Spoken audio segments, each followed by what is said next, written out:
Шәмс сүресі. Рахман, әрі аса рахымды Алланың атымен бастаймын. Күнге және оның жарық шуағына серт. Оған ілесіп сәуле шашқан айға серт. Оны паш етіп көрсететін күндізге серт. Оны бүркеп, жасыратын түнге серт.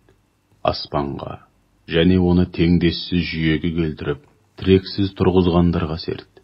Жерге және оны масаты кілемдей жайып төсегенге серт. Әр нәпсіге және оны жаратылыстың мәні мен мақсатын ұғынып, соны жүзеге асыра алатындай қабілетті етіп, жүйеге салғанға серт. Содан соң, күнәнің жолдарын әрі одан сақтану, арылу жолдарын оның көкейіне салып, білдіргенге серт.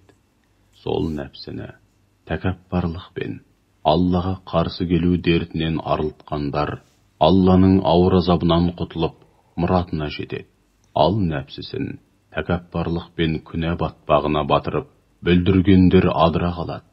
Сәмуд қауымы шектен шыққан қыңырлықтарымен, иләһи ақиқаттармен өздеріне жіберілген пайғамбарға сенбеді.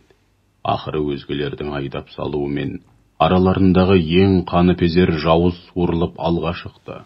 Алланың елшісі Салих пайғамбар оларға: Алланың мұғжиза ретінде жіберген інгеніне тимеңдер, және оның су ішетін кезегін бұзбай тиісінше сақтаңдар деп ескертті.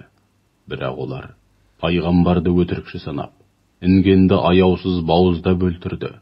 Нәтижеде Раббылары істеген күнәлері үшін бастарына келтірген азаппен олардың бәрін бірдей жермен жексен етті. Ол Алла істеген ісінің ақырынан әлбетте қорықпайды. Өйткені оның істерінде зәредейде әділетсіздік болмайды, әрі ол бірде-бір іс үшін жауапқа тартылмайды.